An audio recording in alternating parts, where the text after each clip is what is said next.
Uniclac.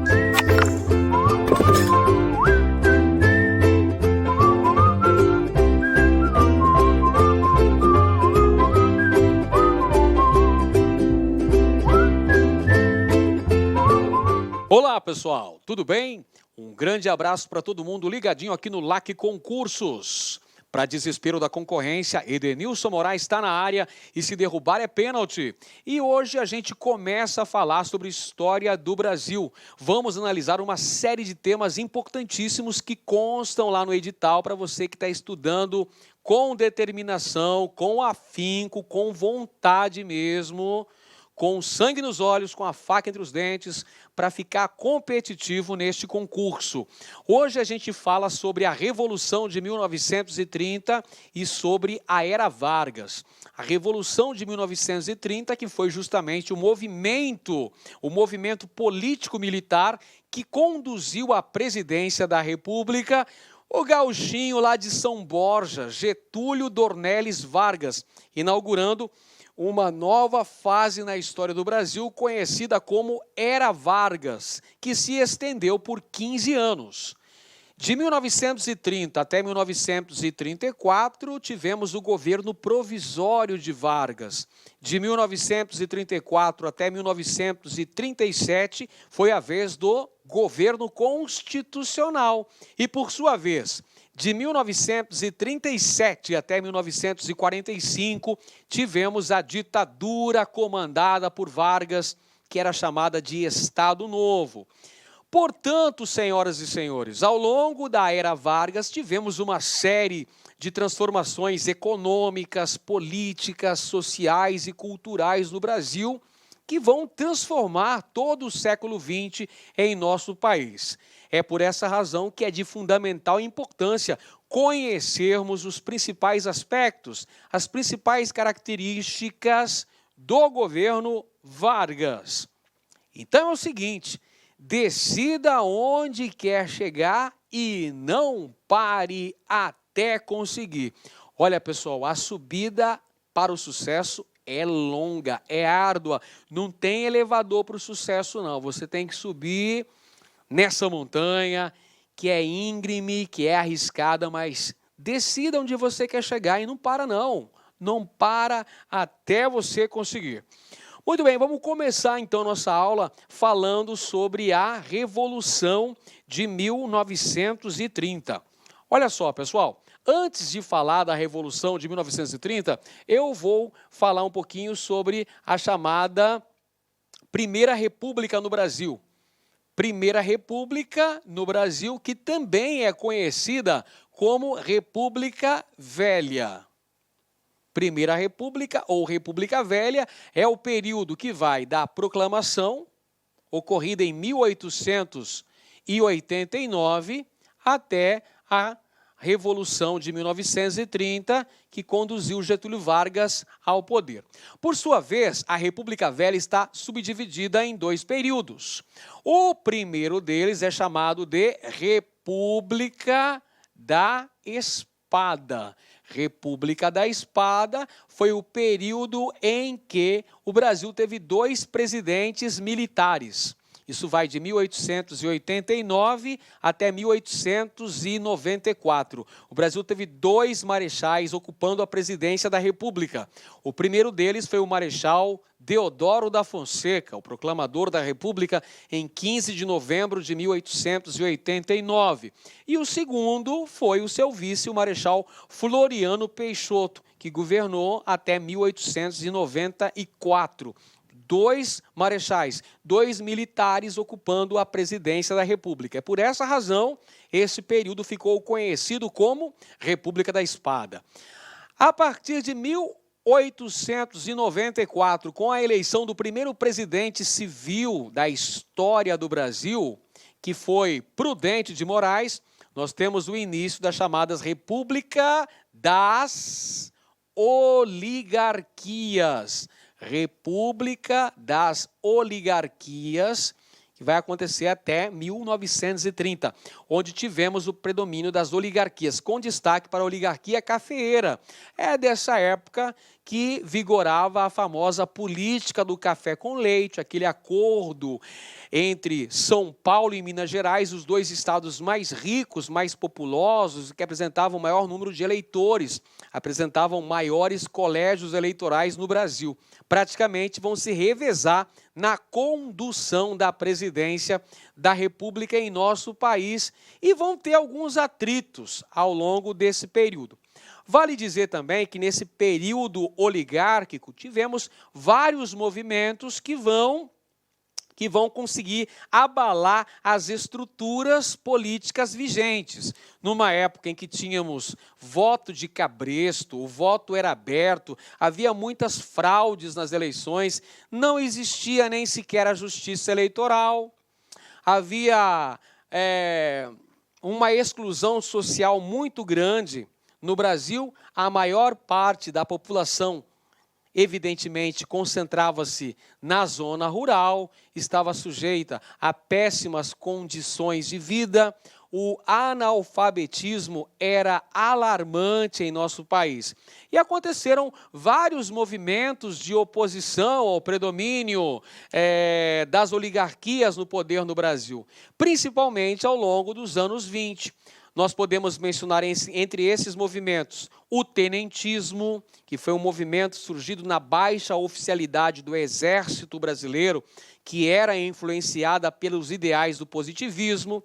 Nós podemos mencionar a Coluna Prestes, que surge de dentro do movimento tenentista, as greves operárias que aconteceram ao longo das primeiras décadas do século XX, o crescimento do movimento operário, inicialmente influenciado pelo anarcossindicalismo e, posteriormente, sob a orientação do Partido Comunista, fundado em 1922. Enfim, aconteceram uma série de fatores, o próprio descontentamento da classe média para com esse predomínio da oligarquia cafeeira no poder, vai desembocar nas eleições de 1930.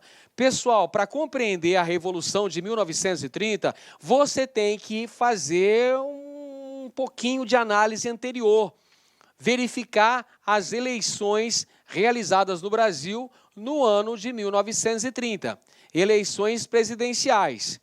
Nessas eleições presidenciais, nós vamos ter um fato importante, que foi o rompimento do pacto oligárquico. O que era esse pacto oligárquico, professor?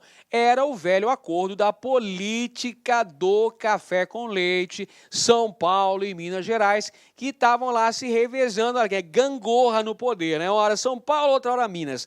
Desce São Paulo sobre Minas, desce Minas sobre São Paulo. Era uma gangorra. Então, esse pacto oligárquico vai ser rompido nas eleições de 1930, porque o presidente em fins de mandato, Washington Luiz, deveria indicar para seu sucessor um candidato mineiro. Um candidato mineiro que seria o Antônio Carlos Andrade. Deveria ser o candidato a presidente. Porém, Washington Luiz insistiu, bateu o pé, foi turrão, falou, não, vai me substituir um presidente paulista, porque o Brasil está enfrentando uma crise, há uma crise na economia cafeeira, que é resultado direto da quebra da Bolsa de Valores de Nova York do ano passado, a Grande Depressão está aí, então eu vou manter um paulista na presidência, vai entrar Júlio Prestes. Quando isso aconteceu, Minas Gerais se sentiu evidentemente traída, se sentiu apunhalada pelas costas. E aí, Minas Gerais vai apoiar a oposição a São Paulo. E quem era a oposição a São Paulo? A oposição a São Paulo era a Aliança Liberal. A Aliança Liberal era composta pelos estados do Rio Grande do Sul, da Paraíba, recebeu então o reforço de Minas Gerais. A Aliança Liberal, então, lança Getúlio Vargas como candidato a presidente da República. Do outro lado, a oligarquia cafeeira lança Júlio Prestes, governador de São Paulo, como candidato à presidência da República. E quem vence as eleições? Vence as eleições o candidato apoiado pela oligarquia paulista, que é Júlio Prestes. Evidentemente que ocorreu muita manipulação, ocorreu muita fraude eleitoral neste pleito. E a Aliança Liberal não reconheceu o resultado oficial dessas eleições e ficou aguardando um momento ideal para tentar tomar o poder. Esse momento ideal veio quando do assassinato do João Pessoa. Quem que era o João Pessoa? João Pessoa era o governador da Paraíba e foi o candidato a vice pela Aliança Liberal. O candidato a presidente da República foi o gaúcho de São Borja, Getúlio Vargas, que era governador do Rio Grande do Sul. O seu vice era João Pessoa, governador da Paraíba. Acontece, pessoal, que em 1930 as eleições foram realizadas em março. Bacana. Mas aí aconteceu o assassinato de João Pessoa. Só que João Pessoa foi assassinado por questões de disputas políticas inerentes ao estado da Paraíba, pessoal.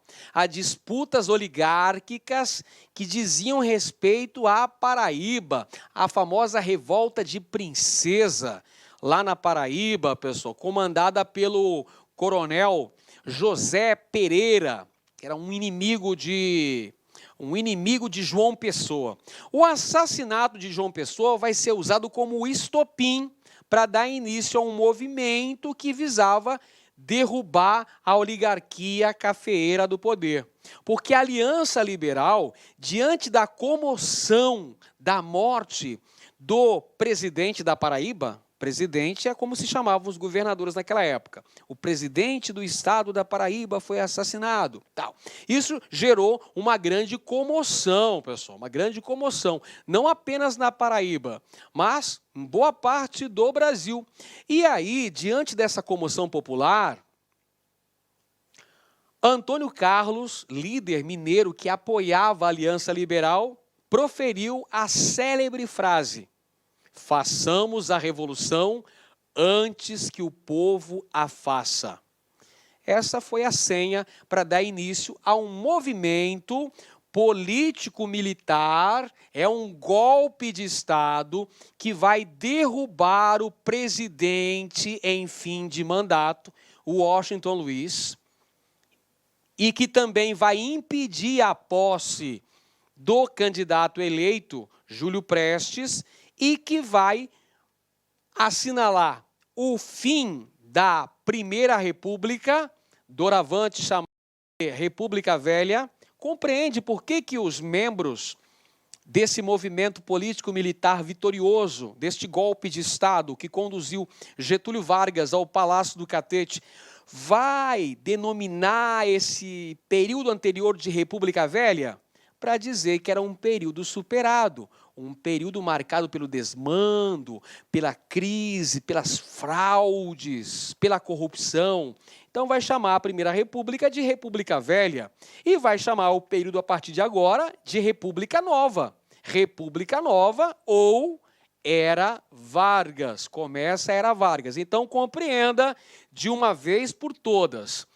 A Revolução de 1930 foi um golpe de Estado, é um movimento político-militar, contou com o apoio de parcela significativa das Forças Armadas brasileiras. Muitos tenentes vão aderir à causa da Aliança Liberal e vão ajudar Getúlio Vargas a chegar à presidência da República de forma provisória. Lembra? Vargas perdeu a eleição em 1930. Ele só chega à presidência da República desalojando a oligarquia cafeeira no poder. Por isso que aqui Vargas está desferindo um chute nos fundilhos do cafeicultor. Vargas está chutando a oligarquia cafeeira que ocupava a presidência e se instalando ali no comando do Executivo Federal a partir de 1930. Legal? Vamos ver então como é que a VUNESP cobra a Revolução de 1930. A Revolução de 1930 promoveu transformações significativas na história do Brasil. Sobre a Revolução de 1930, pode-se afirmar corretamente que, letra A, resultou de disputas por terras entre camponeses e pecuaristas no Nordeste brasileiro. Essa é a razão da Revolução de 30? Não, é uma disputa política entre a oligarquia cafeeira e a Aliança Liberal, que eram oligarquias dissidentes. Diga-se de passagem, fica atento, fica a dica. Letra B, propiciou o restabelecimento de relações diplomáticas com os Estados Unidos da América? Não, porque essas relações não estavam rompidas. Está errado também a letra B. Letra C, representou os grupos sociais interessados em elaborar uma nova Constituição? Não necessariamente, meu nobre. Não necessariamente. O interesse primordial era o de conquistar o poder político. Letra D, originou um período da história brasileira conhecido como Era Vargas. Aí sim, meu nobre, aí sim você falou minha língua. Correto aqui, ó. Pessoal, a Revolução de 30 vai marcar o início da Era Vargas, que se estendeu até o ano de 1945, ao final da Segunda Guerra Mundial. E tem ainda a letra E, foi financiada com recursos oriundos da economia da cana-de-açúcar. Não, nada disso. É a Aliança Liberal que vai fazer esse golpe de Estado, derrubando o Washington Luiz, presidente da oligarquia cafeeira, né, o presidente da República, que estava no finalzinho, estava na reta final do seu mandato, e também vai impedir o Júlio Prestes, que acaba se exilando na Europa. Impede o Júlio Prestes, coitadinho, ganhou a eleição, mas não levou, porque quem levou foi o baixinho lá de São Borja. Aquele baixinho, joelhinho, cabeçudinho lá, Getúlio Vargas vai à presidência da República. E a primeira fase do governo de Getúlio... não morre mais, já morreu também, né? Getúlio Vargas, a primeira fase do seu governo é chamada de governo provisório. O governo provisório vai de 1930 até 1934. O que aconteceu de importante nessa fase de instalação de Vargas na presidência da República? Primeiro ponto aí, pessoal, uma grande centralização política. O poder vai se concentrar no executivo. Vargas vai fechar o Congresso Nacional, fechar as assembleias legislativas estaduais, fechar até as câmaras legislativas, as câmaras municipais. Há um grande controle, uma centralização do poder político, e para cada estado do Brasil nomeia-se um interventor federal, uma pessoa da máxima confiança de Vargas, geralmente um tenente que havia apoiado a Revolução de 30, é nomeado para governar os estados. O objetivo era combater as oligarquias regionais e consolidar a vitória da Revolução de 1930. Então, a dissolução do Legislativo, como a gente já falou, fechamento do Congresso Nacional e a criação do Conselho Nacional do Café. Ora, veja, o Brasil vivia um momento de grave crise econômica. Pergunta crucial para você. Qual era o principal produto da economia brasileira até então? O produto top de linha de exportação do Brasil, qual era? Exatamente, era o café. E o café estava enfrentando crise. Por que dessa crise? Por conta da quebra da Bolsa de Valores de Nova York, onde os Estados Unidos, o principal comprador, o principal consumidor do café produzido pelo Brasil, vai limitar, vai restringir as importações do produto. Então, isso prejudica a economia brasileira. O que faz Vargas? Vargas vai utilizar verbas públicas para a compra dos estoques excedentes do café e cria o Conselho Nacional do Café no ano de 1933, no intuito de contornar os efeitos da crise, da Grande Depressão, que também atingiu o Brasil. E que o Brasil vai sair, basicamente, dessa crise com a intervenção do Estado na economia, com a criação do chamado Estado de Compromisso. Ainda no governo provisório, pessoal, temos a criação de novos ministérios. O Ministério do Trabalho, Indústria e Comércio é criado. Inclusive, as primeiras leis trabalhistas são aprovadas ainda durante o governo provisório de Vargas.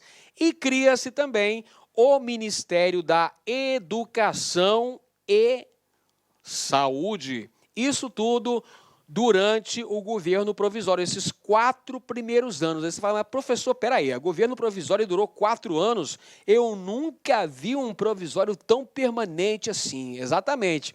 Getúlio Vargas prometeu que iria convocar novas eleições assim que chegou ao poder, isso lá em 3 de novembro de 1930, me lembro muito bem, como se fosse ontem lá. Eu vi os gaúchos amarrando seus cavalos no obelisco do Rio de Janeiro, vi a chegada triunfal de Getúlio Vargas, com seu indefectível charuto, tragando lá o seu indefectível charuto, comemorando a vitória e prometendo convocar novas eleições para normalizar a situação, botar ordem no galinheiro, né? Só que ele foi gostando e foi ficando, né? Nesse provisório acabou durando 4 anos.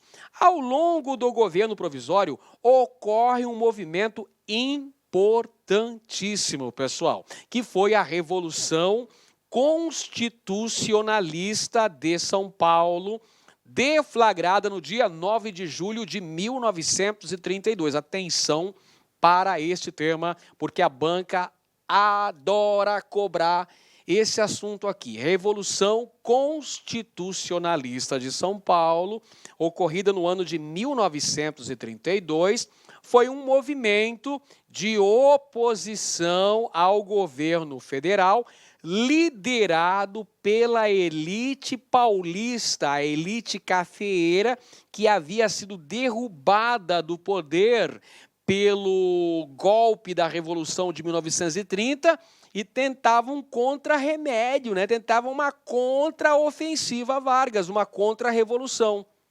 Perfeito? Vai usar como bandeira a defesa pela Constituição, porque quando Vargas tomou o poder, lá em novembro de 1930, no seu primeiro discurso, Vargas prometia ao povo convocar eleições e convocar uma Assembleia Constituinte que deveria redigir uma nova Constituição para o Brasil. Nesse período aí de 1930 a 1934, o Brasil não tem Constituição, porque Vargas cancelou a Constituição de 1891, a primeira Constituição republicana do Brasil. Depois, nas aulas sobre as constituições, eu vou caracterizar cada uma delas, apresentando o contexto histórico da elaboração e da vigência das 7 constituições brasileiras. Só estou dizendo que Vargas, quando chegou ao poder, cancelou a Constituição de 1891. Então, ele governou através de decretos-lei, que não havia uma Constituição, então Vargas governava sob decreto. Só que aí, a velha elite cafeeira de São Paulo, contando com o apoio de outros segmentos sociais, vai realizar um movimento que levantava a bandeira do constitucionalismo, ou seja, a defesa da convocação de eleições para a formação de uma Assembleia Nacional, para a elaboração de uma Constituição para o Brasil, mas que, na verdade, também reivindicava a volta de São Paulo ao poder. Os paulistas estavam descontentes com a nomeação de um interventor federal, que não era paulista e não era civil, para governar São Paulo. Então, isso gera uma série de movimentos, uma série de atritos. Inclusive, acontecem várias manifestações, algumas delas violentas, que terminam com a morte de 4 estudantes de direito, que vão entrar em confronto com a polícia. Isso acaba gerando o movimento MMDC, que é justamente as iniciais dos nomes destes estudantes mortos pela polícia. Miragaia, Martins, Drauzio e Camargo. Então, a Revolução Constitucionalista buscava uma tentativa paulista de dar uma rasteira no Vargas, de retomar o poder político. E esse movimento, que durou cerca de 2 meses, acabou derrotado pelo governo central. São Paulo, que esperava ter apoio de vários estados do Brasil, inclusive do Rio Grande do Sul, só teve apoio de um pequeno destacamento no sul de Mato Grosso. Não foi vitorioso nas armas. Conferindo a questão aqui elaborada pela VUNESP, olha só, considere o cartaz que eu mostrei agora há pouco na sua tela. Aqui está colorido. Eles estão à sua espera. Olha só, tem aqui os soldados paulistas, a bandeira brasileira, ao fundo a bandeira do estado de São Paulo. Eles estão à sua espera para completar o batalhão. Aliste-se, movimento MMDC.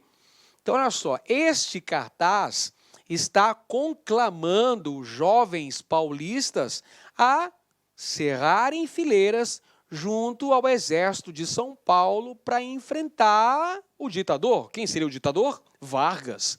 Então, São Paulo está tentando unir forças, angariar fundos para a luta contra o governo central na chamada Revolução de 1932. É que o nome é bem comprido, pessoal, mas é fácil de compreender. Revolução Constitucionalista de São Paulo de 1932. Viu como é fácil? Até eu sei. Então vamos lá. No início da era Vargas, surgiu um movimento mostrado no cartaz, que, alternativa A, utilizou a bandeira do constitucionalismo para opor-se ao governo federal. Verdade, correta afirmação.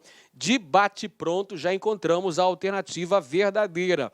A Revolução de 32 é um movimento de São Paulo contra o governo federal, contra a ingerência no governo paulista, a nomeação de um interventor que não era nem paulista, muito menos civil. E aí, São Paulo vai usar a bandeira da defesa da Constituição como um dos fatores para deflagrar essa verdadeira guerra civil.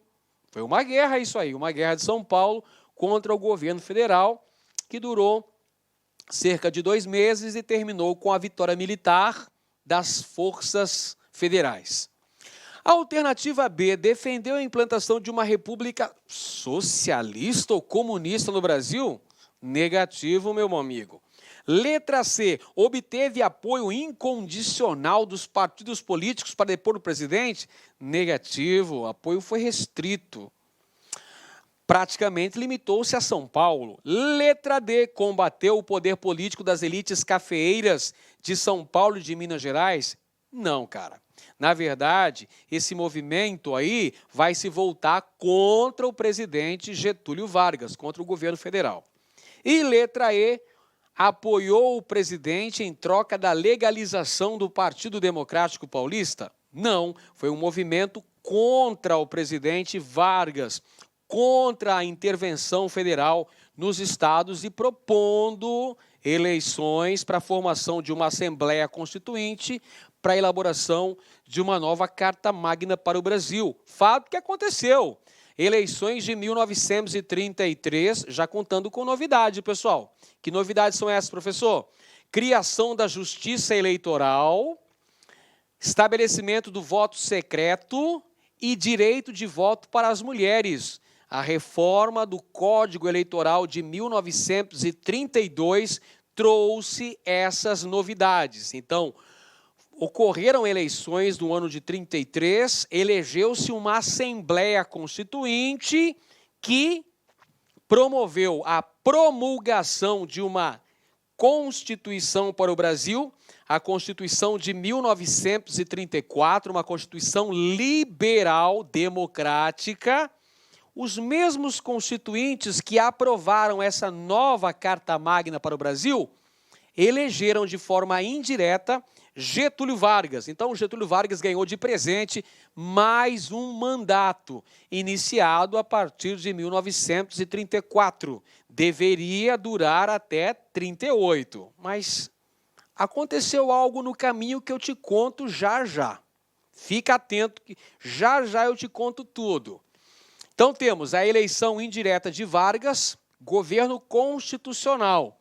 Esse aqui começou em 1934, foi até 1937.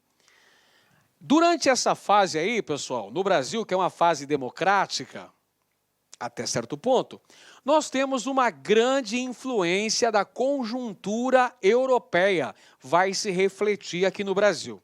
É claro que a geopolítica internacional tem grandes influências sobre o Brasil. O que estava acontecendo no âmbito global, o que estava acontecendo na Europa, tem ressonância aqui no Brasil. O que estava acontecendo na Europa, professor? Estava acontecendo uma grande polarização político-ideológica.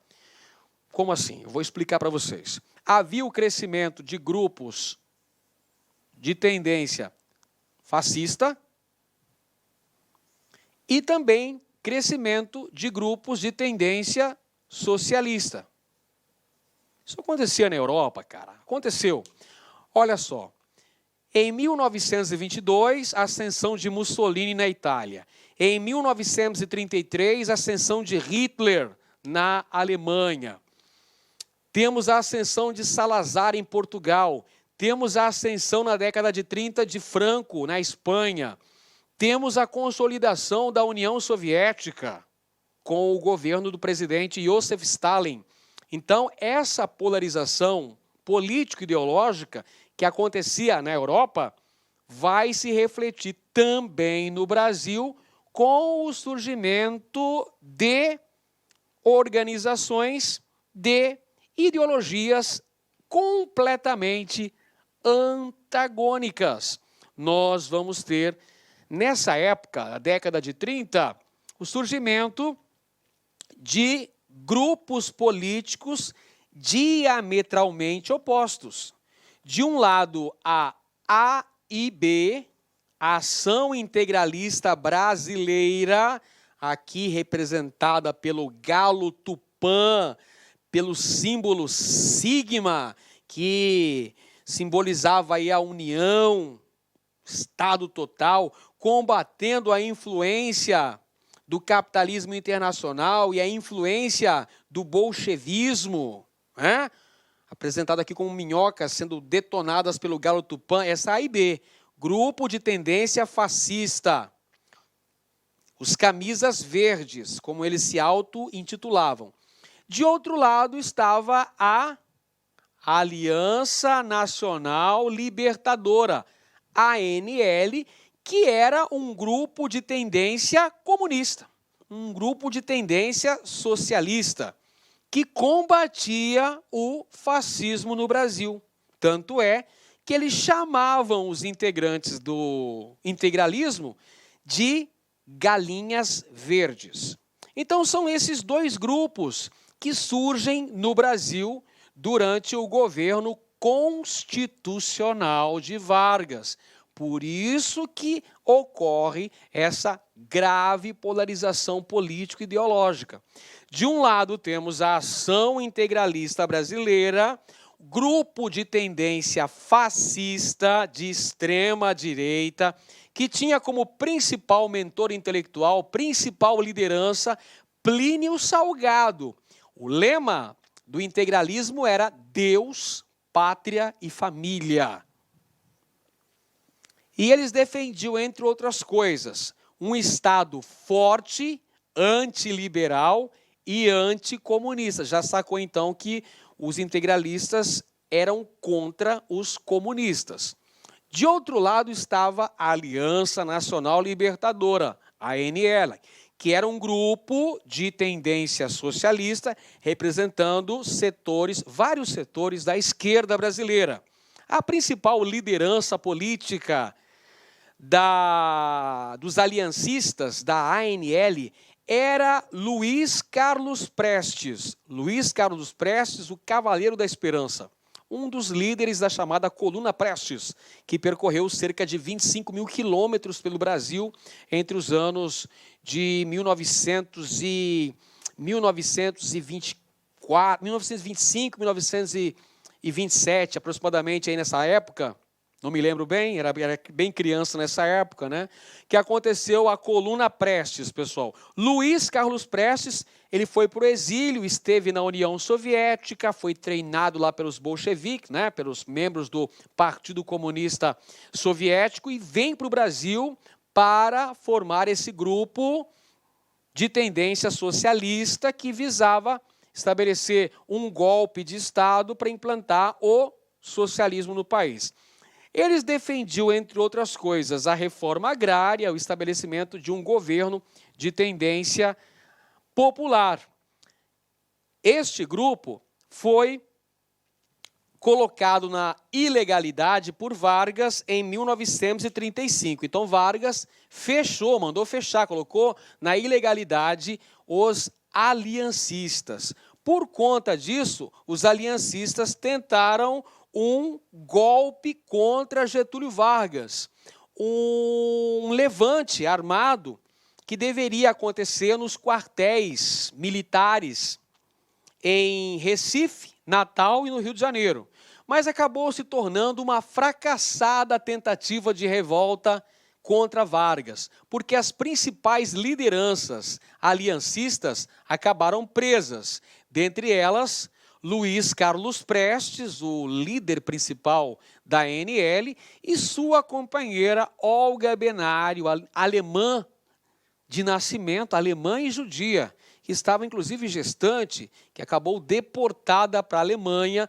onde morreu num campo de concentração, pessoal.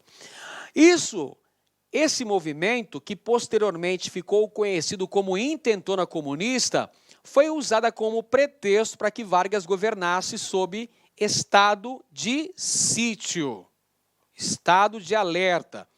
E mais tarde, lá pelo ano de 1937, vem a implantação de uma ditadura através de um golpe de Estado, datado de 10 de novembro de 1937, que implantou o chamado Estado Novo no Brasil. E qual foi o pretexto para a decretação do Estado Novo por Getúlio Vargas? Vargas vai usar o chamado Plano Cohen. E o que foi o Plano Cohen? O Plano Cohen, pessoal, foi uma fictícia ameaça de dominação comunista no Brasil. Um suposto plano apoiado por Moscou, que iria matar o presidente da República no Brasil, que iria implantar o socialismo no Brasil. Então isso acabou alarmando a população. Na verdade, o Plano Cohen é forjado, ele foi idealizado, foi feito pelo capitão integralista Olímpio Mourão Filho. O Olímpio Mourão Filho forjou então esse Plano Cohen, que seria uma suposta revolução comunista no Brasil, que visava alarmar a população para que a mesma apoiasse a implantação de um governo forte, centralizado, de uma ditadura no Brasil comandada por alguém que impedisse que o Brasil virasse comunista. No caso, Getúlio Vargas. Então, o Plano Cohen foi usado por Vargas como justificativa, como pretexto para a implantação da ditadura do Estado Novo. Vamos para a questão aqui, pessoal. No dia 30 de setembro de 1937, os jornais anunciaram a descoberta pelo Estado-Maior do Exército de um plano de insurreição comunista atribuído ao Comintern e assinado por um nome judaico, Cohen. Dia 10 de novembro de 1937, o Exército cerca o Palácio Monroe, no Rio, onde funciona o Senado. Com o apoio das armas, Getúlio Vargas fecha o Congresso e extingue os partidos políticos. Citação aí extraída do livro Brasil, Nosso Século. Os eventos descritos no texto estão ligados. Então, o que falou o texto aí, professor? Você prestou atenção? O texto fala dos momentos que antecedem a implantação de uma ditadura no Brasil, comandada por Getúlio Vargas. Fala aí da descoberta de um suposto plano comunista no Brasil com apoio do Comintern. O que é esse Comintern, professor? É o comunismo internacional, tá? Com apoio da União Soviética, que supostamente iria tomar o poder no Brasil. Hoje sabemos que esse plano era uma falácia. Esse plano nada mais foi do que uma invenção, ele foi forjado, é um plano mentiroso, mas foi usado por Vargas e seus asseclas para justificar o fechamento do Congresso, a extinção dos partidos políticos, a censura aos meios de comunicação, uma Constituição fascista, inspirada na Constituição polonesa. Por isso que a Constituição de 1937 é apelidada de polaca, porque ela era inspirada na Constituição da Polônia e foi redigida por Francisco Campos. Vamos lá, então. Os eventos descritos no texto estão ligados. Alternativa A. A repressão desencadeada pelas tropas getulistas contra a tentativa de golpe realizada pelos comunistas da Ação Integralista Brasileira. Opa, toma cuidado aqui, meu amigo, minha amiga. Toma cuidado aqui, olha só. Ele falou que é um golpe dos comunistas da Ação Integralista Brasileira. Não, pessoal. Os comunistas estavam reunidos na ANL, Aliança Nacional Libertadora. Vou falar de novo. Os comunistas estavam reunidos na ANL. Os comunistas eram chamados de aliancistas. Eles estavam na Aliança Nacional Libertadora. Quem estava na Ação Integralista Brasileira? Eram os fascistas.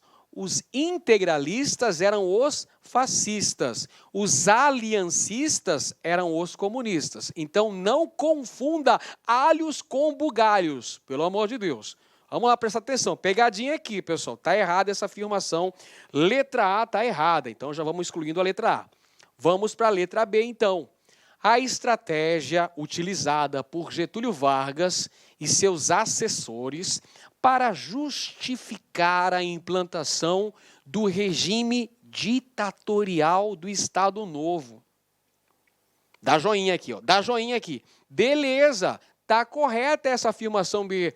O Plano Cohen, uma fictícia ameaça de dominação comunista no Brasil com apoio do Comintern, foi forjado pelos integralistas e foi usado por Vargas e seus assessores diretos para justificar um golpe de Estado, cara. Porque, olha só, em 38 deveriam ser realizadas novas eleições para presidente e Vargas não poderia participar. Então, o cara, olha só, olha o cara, olha a astúcia do Vargas.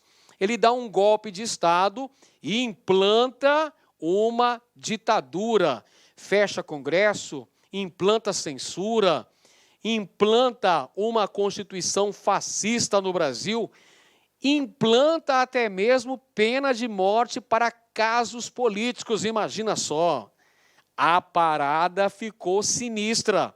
Período ditatorial conhecido como Estado Novo. Durou de 1937 até 1945. Letra C. Ao golpe militar que depôs o presidente eleito Washington Luiz, permitindo que Vargas assumisse o governo do Brasil. Não, pessoal, este evento a gente já estudou no início da aula. O golpe que depôs o presidente Washington Luiz e impediu a posse de Júlio Prestes foi a Revolução de 30. Revolução de 1930. Letra D. Aos esforços do então presidente Vargas para resistir às pressões do Congresso Nacional que exigia sua renúncia ao cargo. Não, pessoal, essa afirmação aqui aplica-se à crise política vivida no Brasil no ano de 1954, que vai culminar com o suicídio de Getúlio Vargas, ocorrido no dia 24 de agosto de 1954, no Palácio do Catete, dando um tiro no peito, um tiro no coração, deixando a vida e entrando para a história. Outro contexto, está errado também. E letra E, a resposta do governo Vargas frente à Revolução Constitucionalista, em que as tropas paulistas enfrentavam o governo. Não, isso aí aconteceu em 1932, na Revolução Constitucionalista. Não diz respeito ao que foi apresentado no texto, que é justamente o Plano Cohen, que foi o pretexto para a implantação da ditadura Vargas. Vamos falando mais um pouquinho sobre o governo deste baixinho aqui que marcou a história do Brasil, Getúlio Vargas. O período Vargas tem início aí com as eleições de 1930, em que Vargas era o candidato a presidente da República pela Aliança Liberal.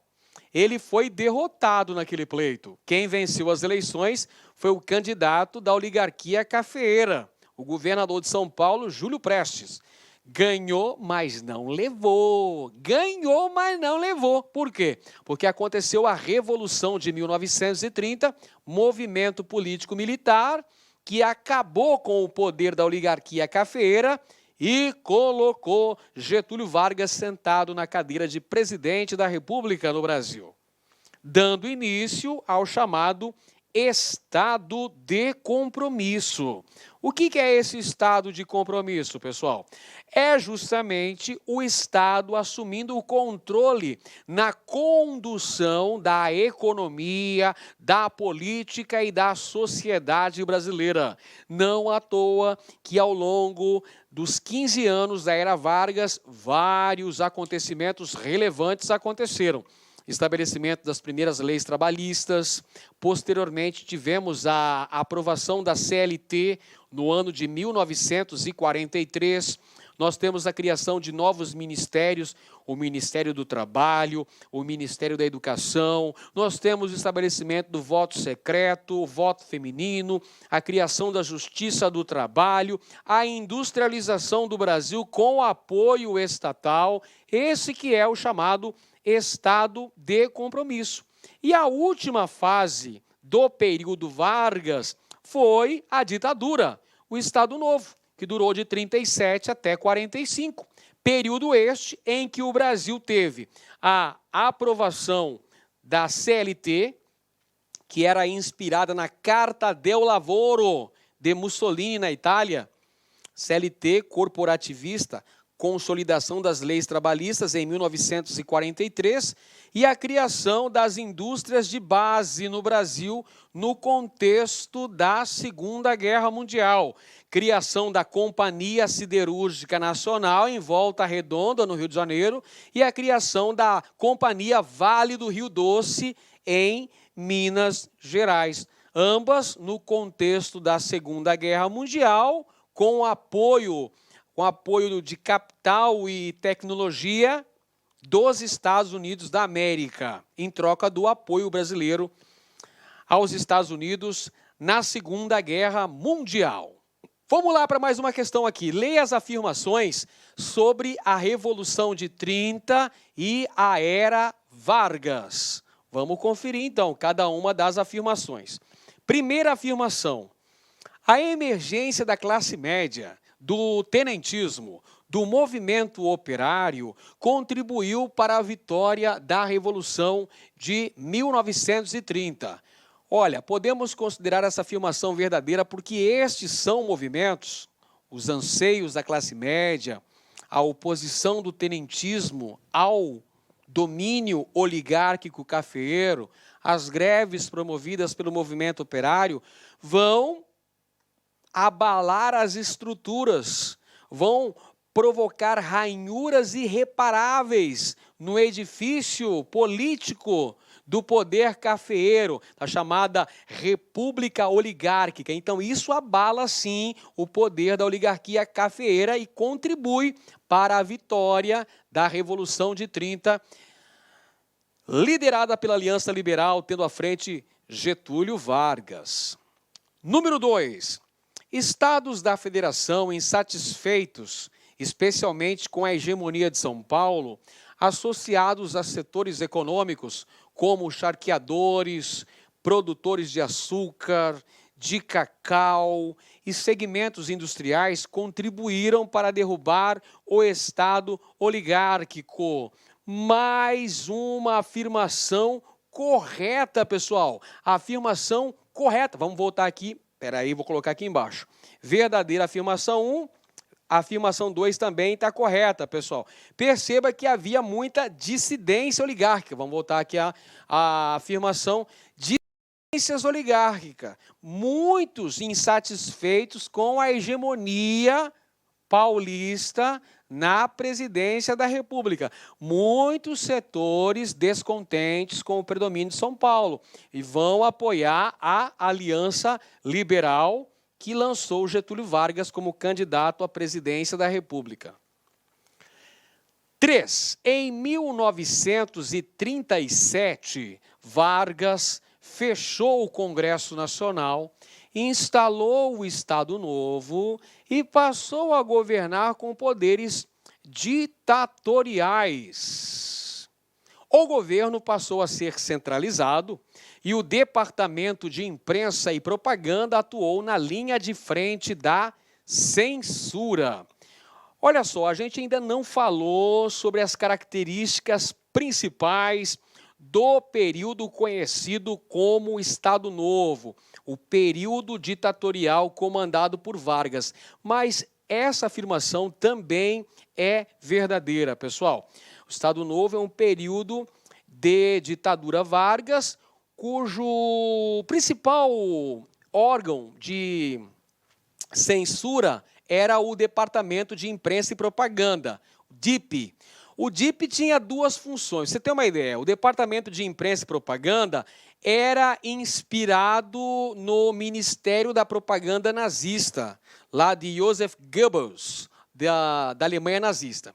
Então, o objetivo do DIP, Departamento de Imprensa e Propaganda, dois objetivos básicos. Vamos lá. Promover o culto à personalidade de Vargas, não é à toa que Vargas vai ficar conhecido nessa época como o pai dos pobres. E segundo, fazer censura aos meios de comunicação, censurando tudo. Censurando jornais, revistas, peças teatrais, filmes, músicas. Esses eram os objetivos do Departamento de Imprensa e Propaganda, DIP. Departamento de Imprensa e Propaganda, como eu disse, era inspirado no Ministério da Propaganda de Hitler. Você tem uma ideia que a parada era sinistra, né? Item 4, entre as realizações da era Vargas, pode-se destacar criação da Justiça do Trabalho, correto. Criação do salário mínimo, correto. Da consolidação das leis trabalhistas, ou leis do trabalho em 43, correto. Além de obras na área de infraestrutura, como a Companhia Siderúrgica Nacional, inaugurada lá no ano de 42, se não me falha a memória. Verdadeiro também, pessoal, tá tudo correto aí, bacaninha. Olha só, estão corretas quais afirmações? Ó, todas, 1, 2, 3 e 4. Todas as afirmações estão corretas. Todas estão corretas. Muito bem, pessoal. Vamos chegando aqui na reta final da nossa aula. Aí você pode se perguntar assim, mas peraí, professor, e o Estado Novo? E a participação do Brasil na Segunda Guerra Mundial? E a criação das indústrias de base? E o estabelecimento da CLT? E a queda de Vargas? Calma. Tudo isso eu deixo para o próximo episódio. Você tem que acompanhar a série, tem que ser igual Netflix. Tem que manter a audiência para a próxima aula, pessoal. Uma chave especial para aprovação é a autoconfiança. Uma chave para a autoconfiança é a preparação correta. É como eu sempre digo aqui no LAC. Você tem que se preparar com antecedência, planejamento e foco. Assim você vai conquistar a sua tão sonhada vaga nesse concurso. Um grande abraço a todos, muito obrigado pela audiência e até a próxima. Valeu, pessoal! Clique lá.